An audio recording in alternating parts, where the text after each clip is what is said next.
12 కవల పిల్లలకు జన్మని ఇచ్చిన తర్వాత మొదటిసారిగా వరలక్ష్మి వ్రతాన్ని ఘనంగా జరుపుకుంటూ రావడం జరిగింది లావణ్య త్రిపాఠి.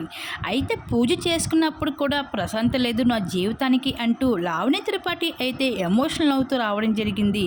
లావణ్య త్రిపాఠి 12 కవల పిల్లలకు జన్మని ఇచ్చిన తర్వాత వరలక్ష్మి వ్రతం చేసుకుంటున్నట్లుగా కొన్ని ఫొటోస్, బ్యూటిఫుల్ ఫొటోస్ అయితే బయటకు రావడం జరిగింది.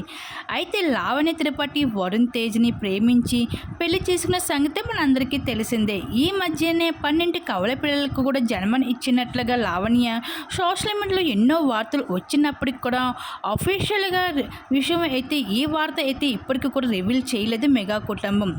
అయితే ఇకపోతే నిహారిక కొనదల లావణ్య త్రిపాఠికి పుట్టిన కవల పిల్లలతో యూట్యూబ్ ఛానల్ స్టార్ట్ చేసి ఇంట్రడ్యూస్ చేస్తూ చేయబోతున్నట్లుగా సోషల్ మీడియాలో కొన్ని వార్తలు అయితే వస్తున్నాయి. ఇంకా త్వరలోనే 12 బిడ్డకు జన్మనిస్తాము అంటూ వరుణ్ లావణ్యను పోస్ట్ చేసిన తర్వాత ఈ వార్త సోషల్ మీడియాలో బాగా వైరల్ అయ్యింది.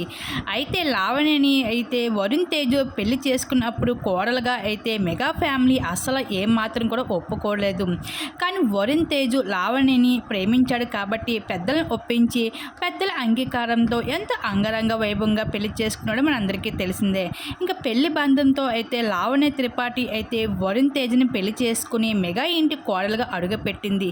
మెగా ఇంటి కోడలు తగ్గట్లుగానే లావణ్య త్రిపాఠి అయితే నడుచుకుంటూ అలాగే ఫ్యామిలీ లైఫ్ని అయితే సక్సెస్ఫుల్గా అయితే లీడ్ చేసుకుంటూ వచ్చేసింది ఇంకా లావణ్య త్రిపాఠి. ఇకపోతే 12 కవల పిల్లలకి జన్మని ఇచ్చిన తర్వాత మొదటిసారిగా వరలక్ష్మి వ్రతం చేసుకుంటూ కానీ లావణ్యకి మాత్రం తన బిడ్డతో యూట్యూబ్ ఛానల్ని స్టార్ట్ చేసి మొదటి వీడియోని షేర్ చేయడం నిహారికకి అసలు నచ్చదు అంటూ లావణ్య అయితే తేల్చి చెప్పేసింది నిహారికకి. మరి ఈ విషయంపై లావణ్య ఈ విధంగా చెప్పడంపై మీరేమనుకుంటున్నా మీ అభిప్రాయం తప్పకుండా కామెంట్ సెక్షన్ షేర్ చేసుకోండి.